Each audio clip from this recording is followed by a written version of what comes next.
और वहीं दिल्ली स्थित राजघाट परिसर में गांधी स्मृति एवं दर्शन समिति और केंद्रीय वस्त्र मंत्रालय द्वारा आयोजित गांधी शिल्प मेले का आयोजन चल रहा है। ग्रामीण भारत के हस्तकरघा, हस्तशिल्प और खादी उत्पादों के यहां पर स्टॉल लगे हुए हैं। 24 दिसंबर तक चलने वाले इस गांधी शिल्प मेले के विषय पर हमारे संवाददाता ओपी यादव ने बात की। समिति के उपाध्यक्ष विजय गोयल से आपको सुनाते हैं। राजधानी दिल्ली में गांधी शिल्प मेले का आयोजन चल रहा है। इसमें भाग लेने के लिए पूर्व केंद्रीय मंत्री और गांधी दर्शन एवं स्मृति समिति के उपाध्यक्ष विजय गोयल मौजूद हैं। आइए बात करते हैं। सर, ये मेले का जो आयोजन किया गया है, इससे जो देश भर के आर्ट एंड क्राफ्ट को बढ़ावा देने में कितनी मदद मिलेगी?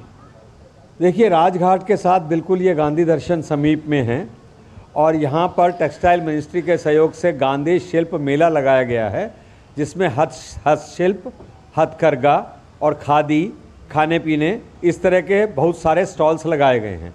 देश भर के विभिन्न राज्यों में जो चीज़ें बनती हैं, जो आर्टिशियंस लोग बनाते हैं, चाहे वो लकड़ी के हैं, चाहे वो खादी के हैं, चाहे वो गर्म वस्त्र हैं, चाहे वो चरखा, ये सब चीज़ें के हैं और हथकरघा के हैं, वो सब स्टॉल्स यहाँ पर लगाए हैं। इस गांधी शिल्प मेला से इन कलाकारों को बहुत प्रोत्साहन मिलेगा और वहीं जो जनता है उनको भी अपनी रुचिकर चीज़ें यहाँ पर मिल सकेंगी।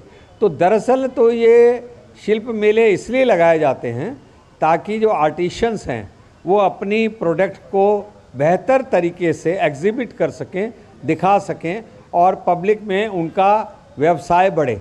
अभी करोड़ों रुपए के अंदर इनका व्यवसाय होता है और जैसे गांधी जी भी कहते थे, हमारे प्रधानमंत्री नरेंद्र मोदी भी कहते हैं, जब तक आप कुटीर उद्योग को, हस्तशिल्प उद्योग को, हथकरघा उद्योग को, खादी को प्रोत्साहित नहीं करोगे, तब तक हमारे देश की इकोनॉमी आगे नहीं बढ़ेगी। तो इसलिए इसका बहुत ही महत्व है। प्रधानमंत्री हमेशा जो हैंडीक्राफ्ट्स, आर्टिजन्स हैं या शिल्प कला से जुड़े उद्यमी हैं, निम्न स्तर के, उनको अपलिफ्ट करने के लिए लगातार काम करते हैं और उसी संदर्भ में इस मेले का आयोजन हुआ और आपने यहाँ भागीदारी निभाई है। आपके आने से यहाँ इनको एक मनोबल बढ़ेगा, तो कितना महत्वपूर्ण है ये सब चीज़ें होना? देखिए, अभी प्रधानमंत्री ने एक नई योजना शुरू की है जिसके अंदर इन्हीं सब कलाकारों को, हस्तशिल्प का जो काम कर रहे हैं, जो बुनकर हैं, इन सभी कलाकारों को एक लोन दिया जाएगा 1 लाख रुपए का, बहुत ही नॉमिनल कम ब्याज के ऊपर, और इस तरीके से उनको सपोर्ट दिया जा रहा है जी।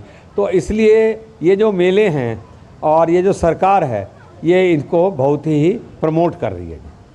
तो थे गांधी स्मृति और दर्शन समिति के वाइस चेयरमैन विजय गोयल, जिनका मानना है कि गांधी शिल्प मेले के जरिए एक और जहां आर्ट और क्राफ्ट से जुड़े कारोबारियों को एक बड़ा प्लेटफॉर्म मिलता है, वहीं दूसरी ओर अंतर्राष्ट्रीय स्तर के लिए रोजगार, व्यापार और कारोबार का एक माध्यम भी बनता है। मेरे सहयोगी कैमरामैन ललित के साथ में OP Yadav, DD news, Delhi.